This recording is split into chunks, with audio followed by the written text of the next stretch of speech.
Welcome back, boys and girls, to another fabulous episode of Modify Weekly. Don't know why, but I'm super energetic today. That's unlike me.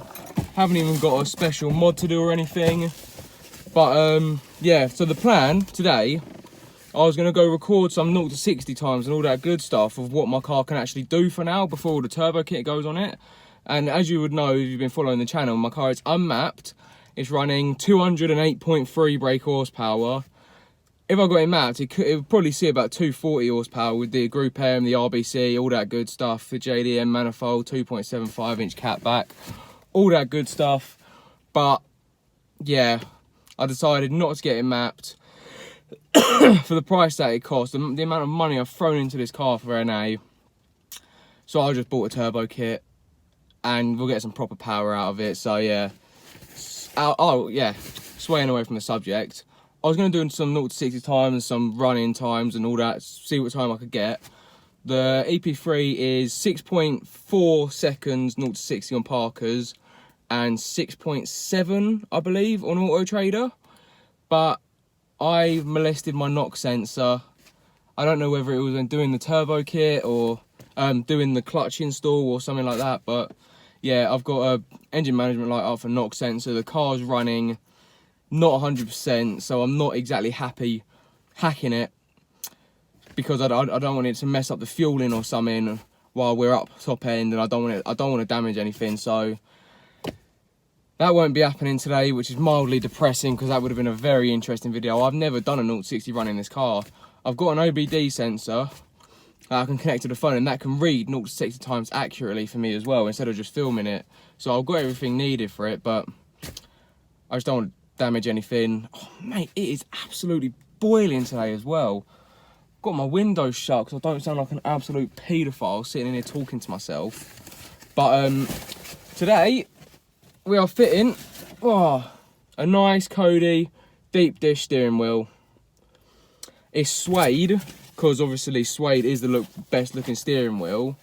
But if you have one fitted or you don't know, you've got to wear driving gloves with a suede steering wheel because the suede will just start going funny after like a month or two of your hands like gripping it and all that.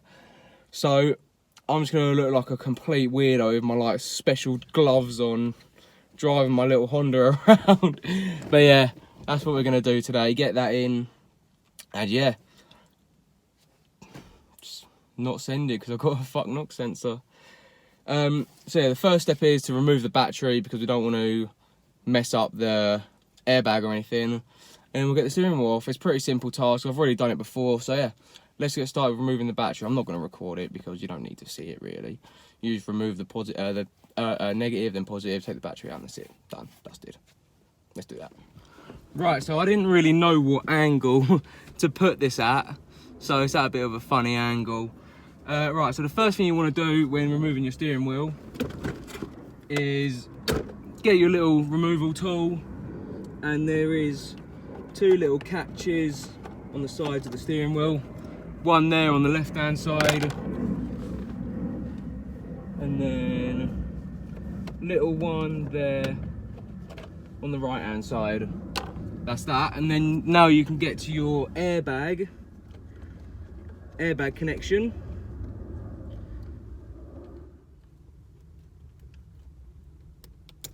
Right, so now we've got these 2 little yellow leads detached, and that's now our airbag detached.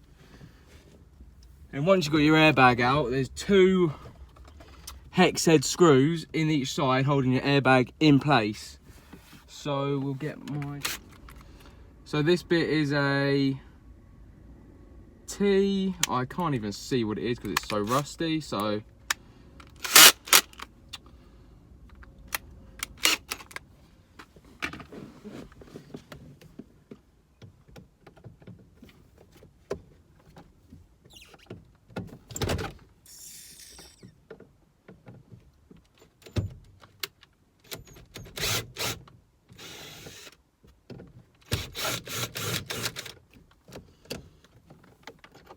that's one of them.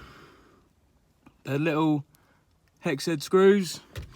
So we'll just put that in there safe. Oh, I'm opening the door. So now we've got to get to this one.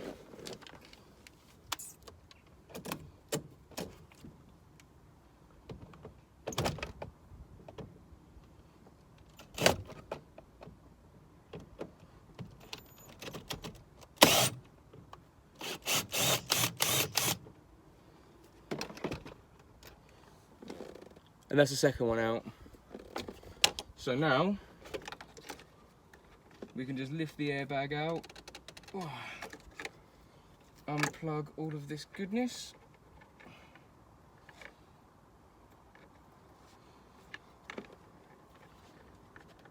How do you unplug this? And that's the airbag out, easy as that. And now, all there is that one little bolt in there, nut, bolt, whatever. And yeah.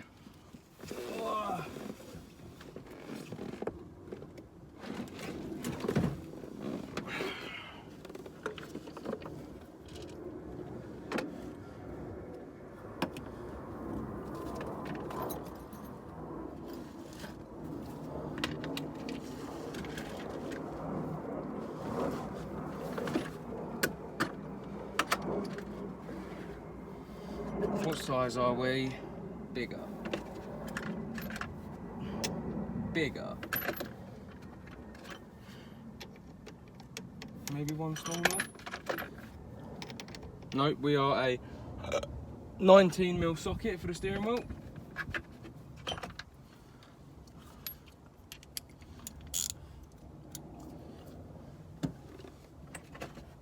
This shouldn't be overly tight because I had my steering wheel off like not even a year ago. So there we go, that's that loose. And then you don't want to take it all the way off. Don't take the nut all the way off, and you've got to bang your steering wheel. So it's now loose. We'll just put that up there because we are going to require that. And that's your steering wheel off. Simple as that, mate. Simple as that.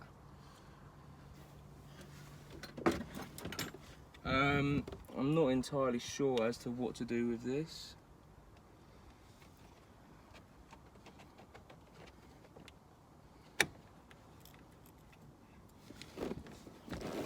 This boss kit was like 15 quid. And I need to buy the airbag version. Otherwise I've got to remove the entire clock spring, which is all of this. And I don't really fancy messing around with all of that. So I'm gonna have to go online and order a proper one that's like 60 odd quid. Yeah, don't buy cheap. Well, it's all part of the game, innit, guys? Like, sometimes you buy cheap stuff on a whim that it will work for you. And sometimes you buy the proper gear, so you know it works for you. And on this one, I'm with a cheap steering wheel boss kit. And I need an airbag boss kit. I could just remove the clock spring, but I don't really want to mess with any of that stuff. So that's all staying in. Standard steering wheel's back on. And yeah, I'll just have to order up a steering wheel boss kit. So it's got the slot for the airbag cables and all that good stuff.